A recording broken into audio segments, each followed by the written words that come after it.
Hello everybody, this is John Mark Johnson Jr. again, host of Reformed GGA, and also the Relationship and Truth YouTube channel for those of you who watch that. And I'm here today with another gun review. In fact, I'm going to be reviewing two guns.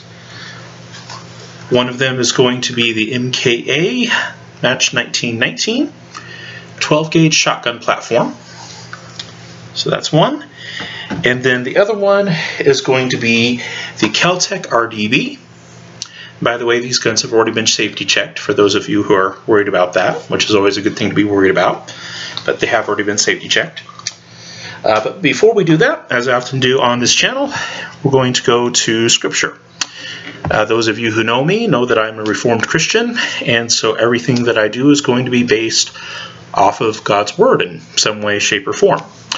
And today's reading is actually going to be fairly short compared to some of the ones that I've done before. It's just going to be a single verse from a book in the Bible called the Book of Proverbs.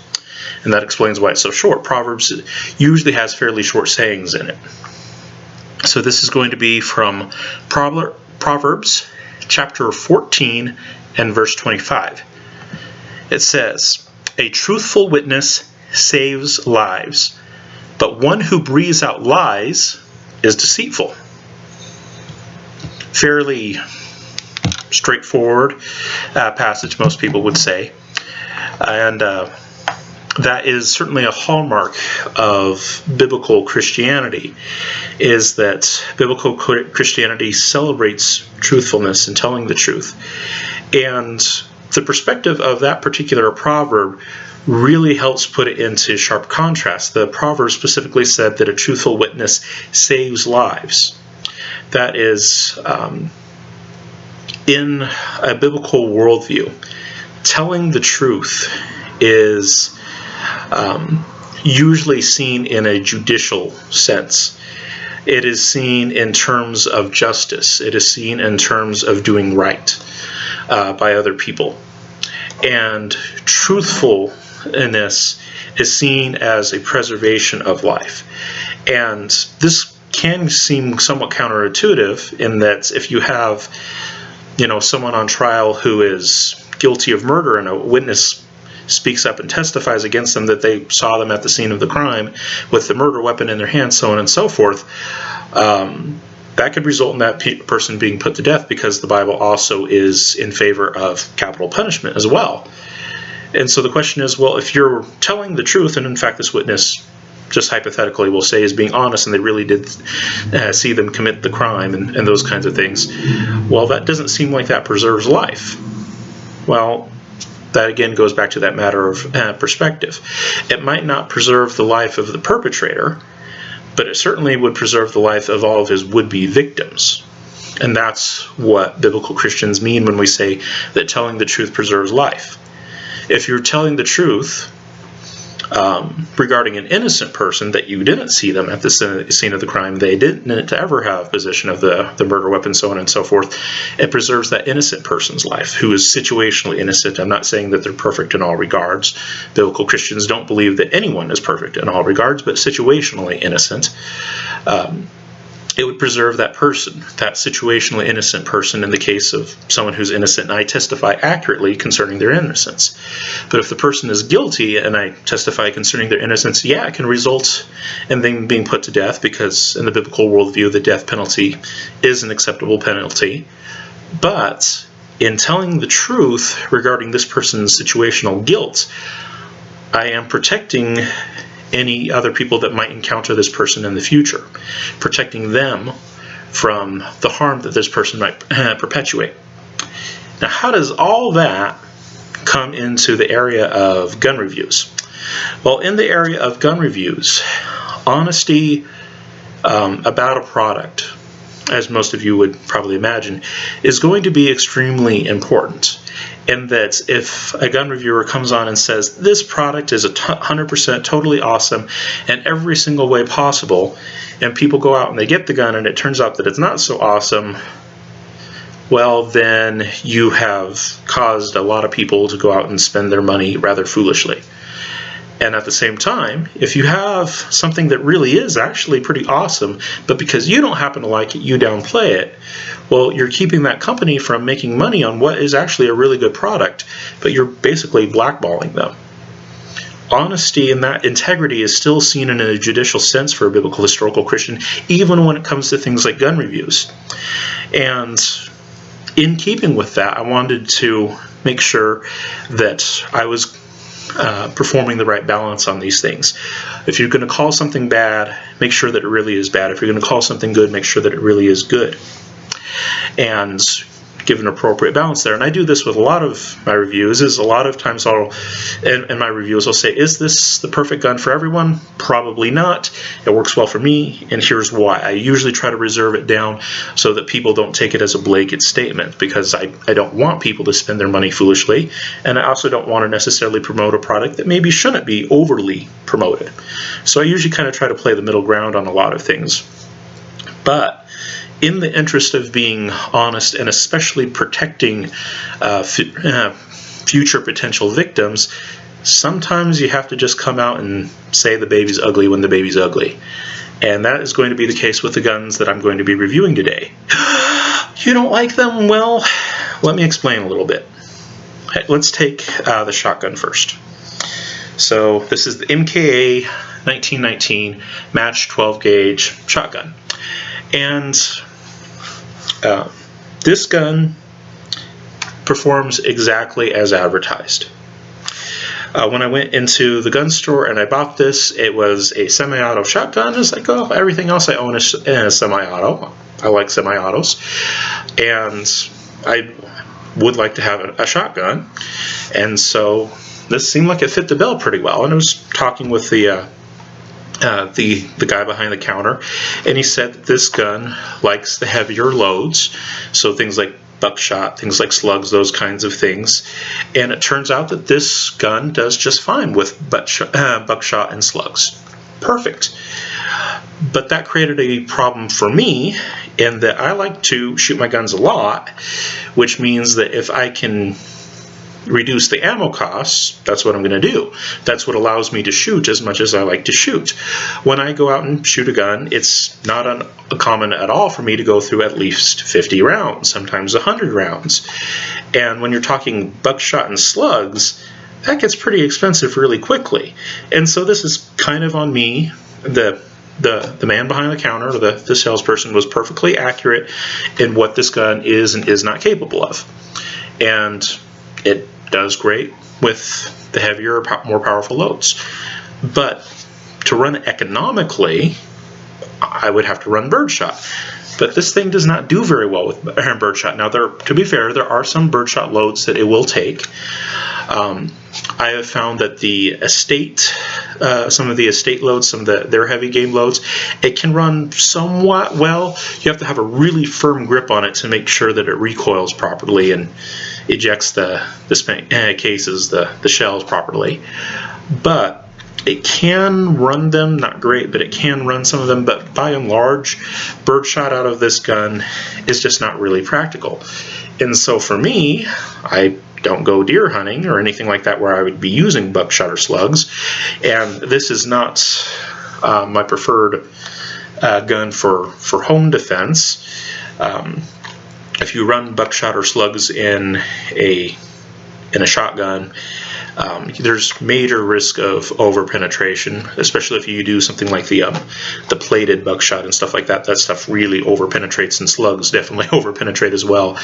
So given that I live in an apartment, I'm pretty sure that my neighbors would not really take too kindly to having a slug come right through their door, or whatever the case may be. So not really preferable for me in my particular situation.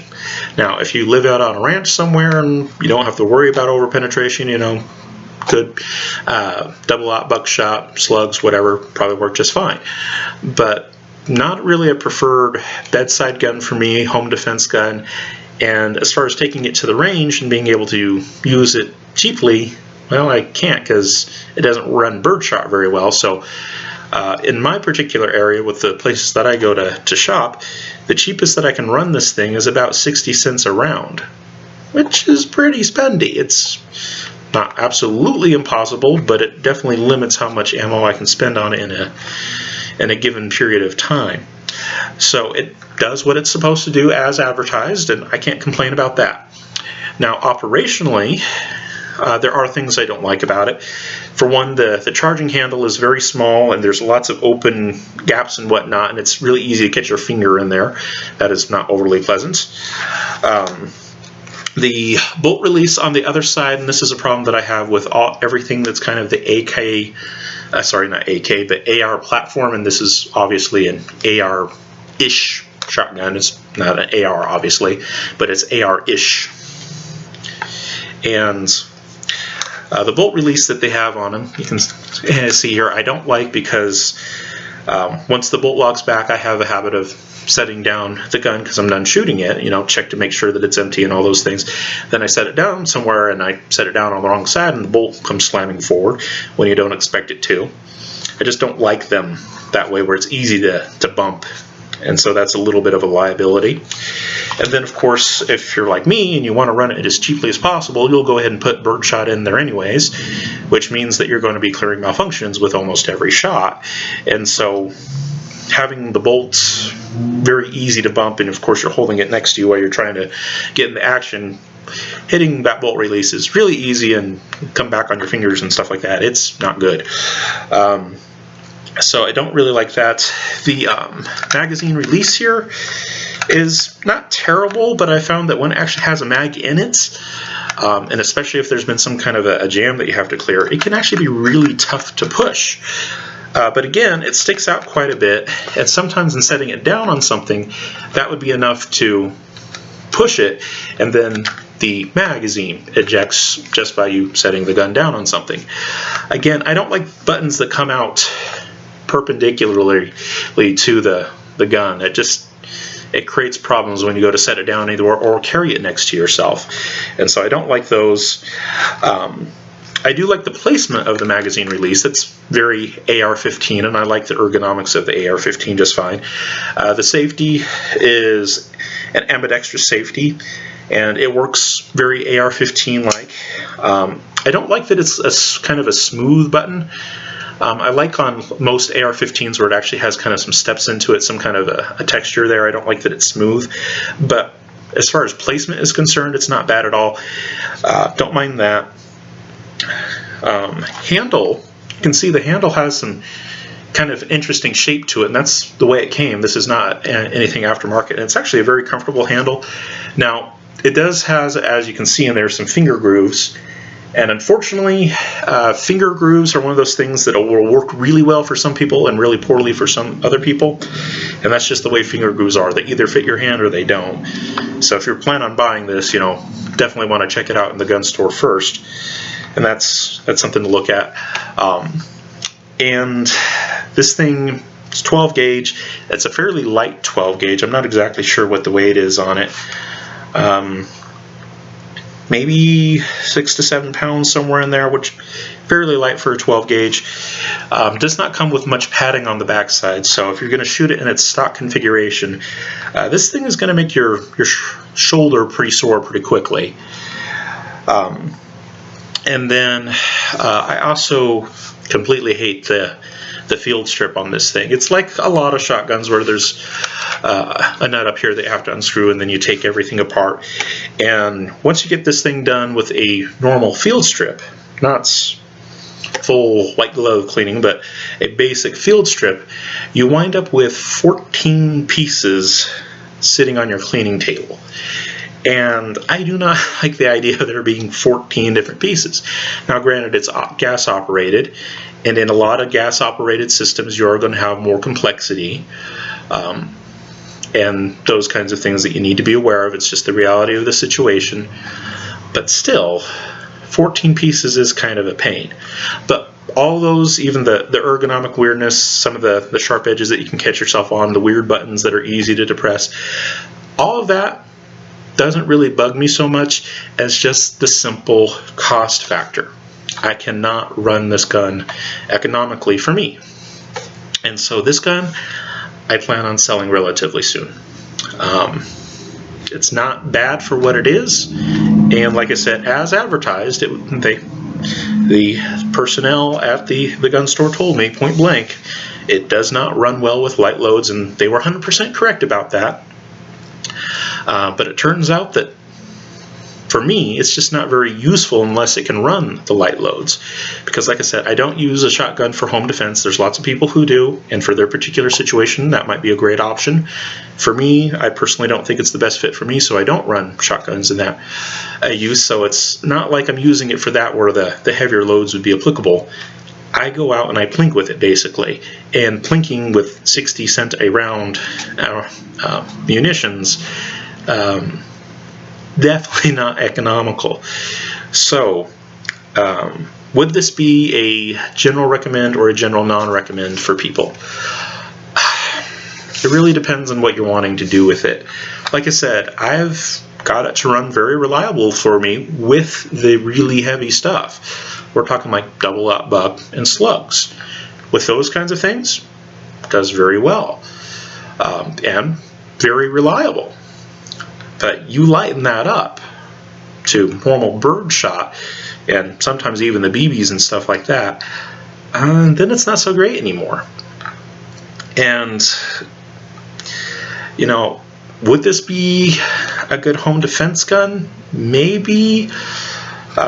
Ergonomically, like I said, there's some things about it, and also buttons that you can push that can, you know, accidentally eject a magazine, which in a home defense situation you really wouldn't want to have happen. You know, things like that. So probably wouldn't be ideal home defense. Perhaps a decent hunting gun, you know, because it, you know, needs the heavier loads, and you could, you know, use the heavier loads for hunting. You know, it wouldn't be a terrible deer hunting gun. Things like that, where, you know, a mishap of accidentally ejecting a magazine, it might mean that your 6-point buck gets away, but you're probably still going to be alive at the end of it, unless you plan on hunting grizzlies, and then yeah, you don't want something that accidentally ejects a mag. So again, there it depends on what you're doing with it. But for my particular purpose of use, which was recreation, it's not recreational. It's just not cheap enough to run. It takes too expensive of ammo for it to be cheap to run. Now, maybe you're in a place where you can get buckshot and slugs for fairly cheap, and for you it would work. Or perhaps you load your own rounds, and so it's not as big of an issue. If that's the case for you, then great. But for me, I have found the MKA Match 1919 to just be more hype, kind of second cool, as one gun reviewer on YouTube likes to say, and not so practical, especially for what I would do with it. And I don't happen to think it's super practical for a lot of other purposes of use as well, but probably better for them than just recreational plinking like I do. And a lot of people would say that a 12 gauge isn't all that recreational anyways, and they might have a good point there. So that is a gun that I plan on selling relatively soon, and I do feel that it's fair to warn people about the fact that it's really hard to run those guns economically. Just something to be aware of. And yes, there are some ergonomic issues that I mentioned, placements of buttons, directionality, those kinds of things that is also worth considering. And then things get worse when we talk about the Kel-Tec RDB. And I have wanted to like this gun, I really have, because conceptually this thing is so awesome. As you can see, it's a very small gun. It's a bullpup, but it still has basically a full-length carbine barrel in it, because the barrel actually comes all the way back to here, and so it's like a 17-inch barrel on there. It's, you know, has very good ballistic performance in terms of what it's going to do on target. This one's 5.56, so it's not a huge round or anything like that, but it's a lot better than the AR pistols, just because it is a longer barrel, so you're going to get better effect that way. Better velocity, better lethality, better impact on target, even better accuracy to a certain extent. This one's not overly accurate, as most bullpups are not overly accurate. I would say what I would usually get out of it, but I'm definitely not one to go by, so I'll go with what other people have gotten out of it who are better shots than I am and hold more steady. About 3 MOA is about as good as I've seen anybody do with the Kel-Tec RDB. It's, for most people, it's just not going to be an overly accurate gun, but since it is full length, it is still going to deliver pretty good power. And it's very small, very maneuverable, so in a home defense situation, you could see that as being something that would be fairly ideal. And this one actually has a pretty good center of balance when it's like this. This with a red dot on it is very well balanced. Unlike my Tavor is very back heavy. This one is pretty much centered right on my hand, and so if I run a red dot on it or something like that that doesn't have a whole lot of weight, it is very well centered, very easy to move with one hand to one side or the other. Very good in those kinds of respects. I like that about it. And then another thing to note about it is that this one is very lefty friendly. All of the controls that you see on it are left-right controls. Even the charging handle, when you take the gun apart, you can swap the charging handle over without any tools whatsoever. You just take a few pieces out, slide it in on the other side, and you're done. That's all that it takes to swap out the charging handle. Fully ambidextrous gun, even including ejection, because this one actually ejects out the back, which is kind of an odd design, but it takes care of left-right issues completely. So very lefty friendly, small and compact. You know, it would be relatively good in tight places. Still has good ballistic effect because it's basically a full carbine length barrel in a much shorter package. And ergonomically, I actually like it a lot. This button right here is the safety, and it's only like a 35 or a 25 degree throw, something like that. It's not very big, but I got used to it just fine. I didn't mind that at all. So that made sense. The magazine release is this right here, and for people with big hands, they would sometimes bump it coming off of the handle. I didn't ever find that to be an issue, but I have relatively small hands, so it usually doesn't affect me. But for people with big hands, that can be an issue. But very intuitive in that you turn the gun over to grab the magazine, and the catch is just right there. So your hand's already there. Just hit it with your index finger, and you got the magazine. You're ready to go and slap another one in there. And so it makes sense ergonomically. The only control on this that I found to be at all disturbing was the bolt release. It's actually this little tab right here. You can see where my index finger is. That right there is the bolt release. Now I do like it in that it's very hard to accidentally bump. It's like impossible to accidentally bump, and it's actually really stiff. But as far as where it's placed on the gun, it's kind of hard to get enough pressure to actually pull on it, because just where when you put in the magazine and all those kinds of things, it's just a little awkward to get to, and like I said, it's fairly stiff, and so that creates problems. But I do like that it's hard to bump off. Unlike a lot of guns, their bolt releases are far too easy to bump. This one definitely isn't. If anything, it's a little too hard to get to. I do like that the charging handle locks in place, very HK-like, MP5-ish. That part is nice, and so I really wanted to love this gun. Ergonomically, it's great. The weight distribution on it is fantastic. It's a 7-pound gun. It's not super light, but it is very well centered on your shooting hand, and so you really don't feel the weight.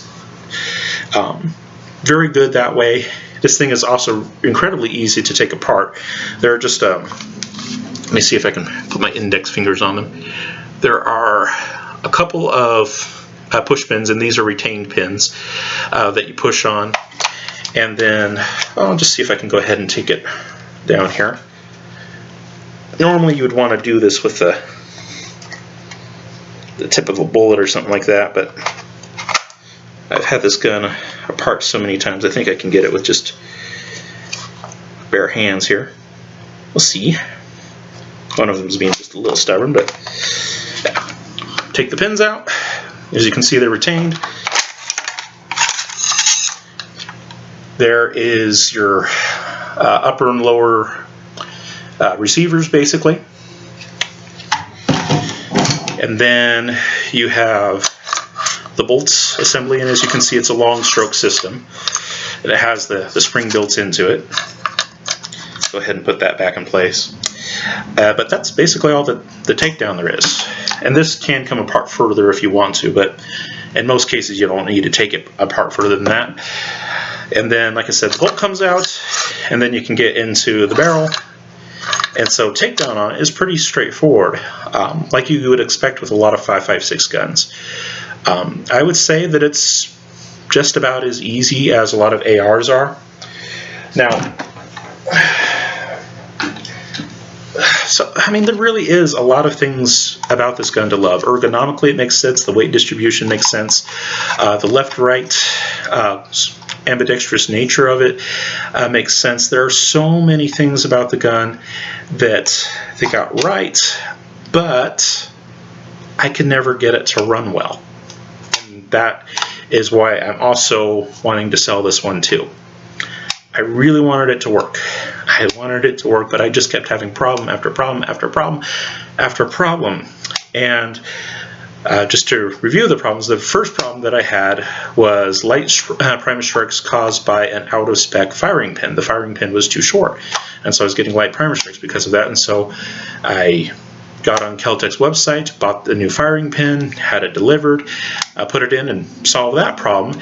And then the gas piston charging handle assembly started to malfunction. The gas piston would actually seize on the charging handle, and the charging handle would seize on the gas piston and make that part of the gun basically inoperable. I couldn't get the charging handle back, which is kind of a problem. Once you get past the first magazine, you're probably going to need the charging handle again at some point. So that was kind of an issue, and the gas piston itself wasn't wanting to feed through the charging handle like it's supposed to. There's a hole in the charging handle that the gas piston goes through, and they would get stuck on each other. And then the most recent thing that I've had happen, let's see if I can take this off. Yes, the upper and lower receivers do come apart if you need them to. So definitely not a requirement, but it can happen. All right, and the most recent problem is a spring issue. So here, this little bar down here is the bar that connects all the way back to the hammer, and this is actually the hammer. It's kind of a strange looking hammer, but it works. But this is the hammer all the way back here, but it is operated by this bar here, sorry, this bar over here, and it has a couple of springs that are supposed to be pulling on that bar, but as you can see, there's only one spring that's under tension right now. The other spring is in there, but it's not under tension, and that's because that spring came off of the bar. In fact, I think it broke and snapped forward. But now the hammer is not under full weight anymore, so I'm getting light primer strikes because of that. At first it was a bad firing pin. Now it's because the hammer is only being pulled on one side, and so it's hitting cockeyes, and it's only being pulled with half as much force as it was meant to, so it's light. So now I'm getting light primer strikes because of this. And this is something that I personally, with the tools that I have available to me, I can't get in there and pull that spring down and reattach it to the bar. And like I said, there's a good chance that the fitting on the bottom of that spring actually broke, and so I need to order a new spring and still have some way to get in there, and without going past what Kel-Tec recommends that you do, I'm not going to be able to go in there and get that out. So this is broke to a point where it has to be sent back into Kel-Tec. And I don't like it when my guns have to be sent back in. I like it when I can work on the gun, do whatever I need to do, and it work. Bad doesn't work. That's bad. So it's just gotten to the point where I'm tired of chasing down all the problems.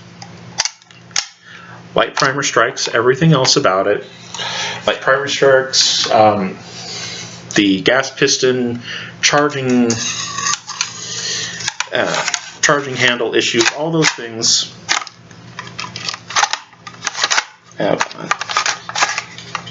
Getting this thing back together can be just a little bit difficult, just because you have to line up everything just so. It's not hard, it's just a matter of getting everything lined up. Then I had one pin that was in too far. Alright, there's that. Push that one through. Push that one through. Alright.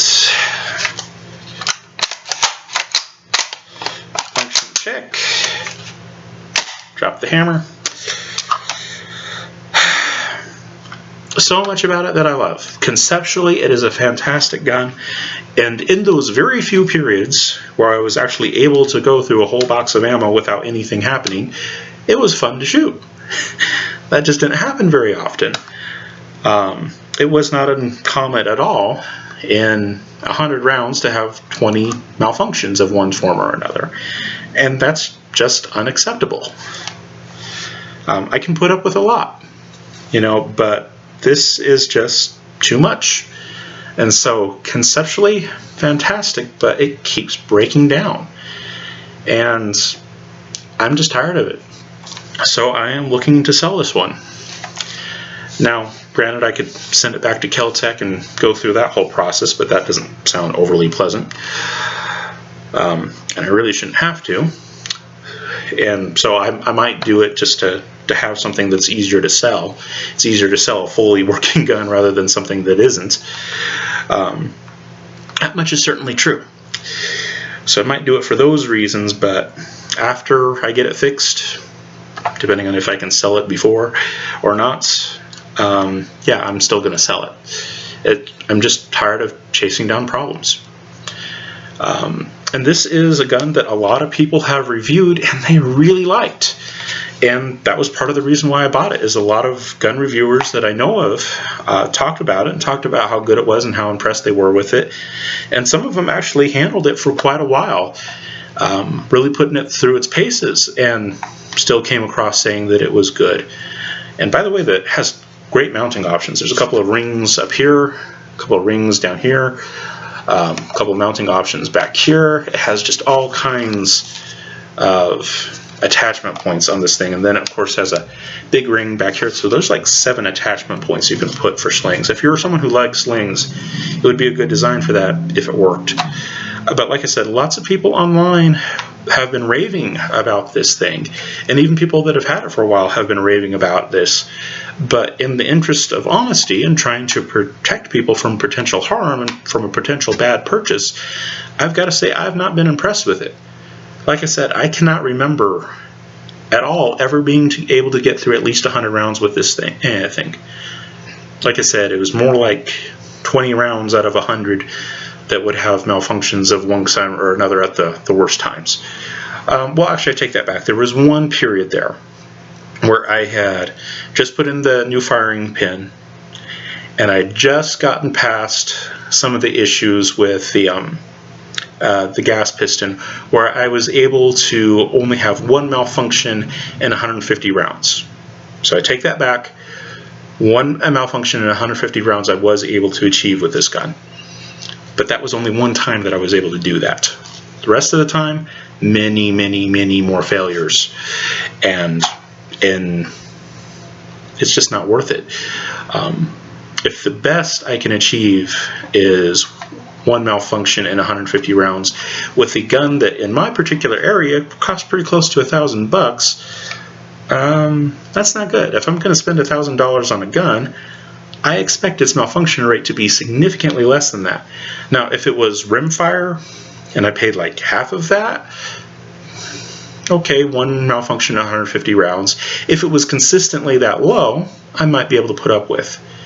But when that's the absolute peak of how good it can be, and much of the time it's far worse than that, and considering that this ain't rimfire, and it's also considerably more expensive than most rimfire guns, no, not so much.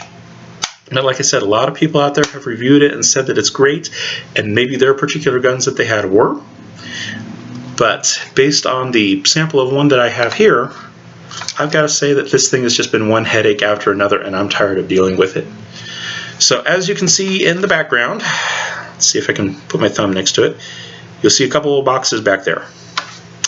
That's what these are going to go in. Kel-Tec RDB and the MKA 1919 12 gauge shotgun are going to go back in those boxes, and they eventually are going to be sold.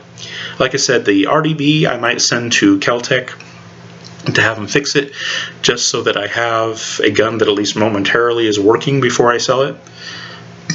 But I don't plan on owning it anymore, using it anymore. I don't. It is just a pain. And the MKA it does what it's supposed to do. There are definitely some ergonomic features and handling characteristics about it that I don't like. Like I said, buttons that operate perpendicular to the vertical axis of the gun are problematic for me in my experience. A rounded off safety is problematic for me in my experience. But it does what it was said to do, which is operate with heavy loads in it, and it does operate with heavy loads in it. But it doesn't operate with birdshot, and for it to be economical for me, that's what I need it to be able to do, and it doesn't do that. So, yeah, if you're looking for a fun, economical semi-auto shotgun, the MKA 1919 is probably not your best bet. It's not overly economical just because it needs fairly powerful loads in order to operate it correctly, and especially malfunction-free. With really heavy stuff, it will be malfunction-free, at least in my experience, but the loads that you would probably want to shoot recreationally, probably not so much. And then the RDB, all kinds of cool features, great concept, like I said, great balance, very left-right friendly, just all kinds of awesome things about the gun, except for the fact that thing doesn't work. It's just $1,000 paperweight. And that is really sad, and frankly, it's very frustrating. I wanted to love this thing, and I've been holding on, trying to get it to work. Like I said, I put in the new firing pin, and as far as dealing with the gas piston issue, I sat there and worked the charging handle against the gas piston. One night, just popped in a movie and just sat there running the charging handle until eventually the pieces wore on each other enough that it smoothed out and it wasn't an issue anymore. I've put in the time on this thing, and I'm tired of trying stuff. I'm just tired of it. So, yeah, you do get your lemons out there, and I feel as a biblical historical Christian that it's important to be honest about those things. Are there versions of the RDB that are out there that are probably more reliable? Yes. Are there even this specific model that people have been very happy with and it's run great for them? There probably are some. But I can't speak to that experience. I can only speak to what I've dealt with. And what I've dealt with is a gun that at its very best has a malfunction rate of 1 in 150. And like I said, this is an expensive gun. It's center fire. That is an unacceptable failure rate for a gun in this category. And that's just very disappointing. And like I said, a lot of times it's worse than that. There have been times where I've gone out where it's been 20 plus malfunctions in just 100 rounds. A 20% failure rate, even rimfire, that's completely unacceptable. That's just pathetically sad. I don't care how you slice it. That's just a bad gun. Cool concept, but in this particular gun, I'm not saying that all RDBs are like this, but in this particular one, it's just bad. And then, like I said, the spring on the hammer broke. One of the two springs broke, and yeah, what am I supposed to do with that? Yeah, it's just a pain, and nobody should have to deal with that with a gun that you pay this much for. So, in the interest of protecting potential consumers from a potentially bad product, I'm going to say that based on my experience with this one sample, it's just a sample size of one, but I'm going to say based on my experience with it, the Kel-Tec RDB is just not worth it. Okay. You could get one that's fantastic, but there's also the possibility that you could get one like mine, which is not fantastic, and you'll be chasing issue after issue after issue after issue, and things will keep breaking on it. And that's not fun to deal with. So in the interest of protecting the consumer and the people who would watch my channel, I'm telling you, the RDB is probably not your best choice for a 5.56 bullpup. There's lots of cool features that it has, very ergonomic, very good handling gun, except it doesn't work, and it keeps breaking, and it keeps breaking in different ways. And it pains me to say that, because I really do like the concept behind the gun. It just doesn't work. So yeah, these are two guns that I would put in the non-recommend category. One, because it's not economical to shoot as is. Takes the heavy loads, talking about the 12 gauge shotgun.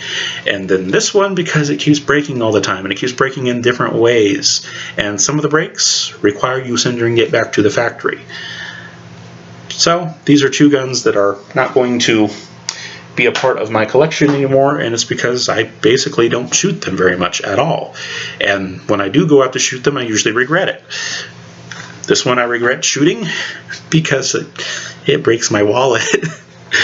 The other one I regret shooting just because it doesn't work, and I get frustrated when I'm out there trying to get the silly thing to work. It's not a pleasant experience. Alright, so that is what it is. And granted, these are specific to my situation. If you're rich and you can afford to run buckshot all the time and you don't mind it pounding on your shoulder and you want to get the pads for it and all that, then semi-auto 12 gauge shotgun might be great for you. And then the RDB, if you don't mind the potential, it's not going to be there with every single one, but the potential of having to chase down malfunctions, you just really like the cool factor and you're willing to put up with the malfunction, or at least the potential malfunctions, it might be for you. But my personal advice on both of them would be, you could probably spend your money in better places. Okay, semi-auto 12 gauge shotgun is cool, but probably not worth it, and especially in a bang for your buck kind of sense, because you're going to be spending it on buckshot and slugs, at least if you leave it in its stock configuration. And then with the RDB, it's a lot of pain and headache chasing down all the malfunctions. I don't think it's worth it either. So my personal advice, stay away from both of them. That's my experience with them. Granted, it's just a sample size of one in each case, and one of them works exactly as advertised, and that's the problem. It only works with heavy loads. The other one does not work at all as advertised, and it's just a fail all the way around as far as I'm concerned. Doesn't mean that other people haven't had a different experience, but my experience with it is pretty sucky. Alright, so that is what it is. Thank you very much for your time and attention, and of course, take this under advisement. I'm just one voice with one data point in each category.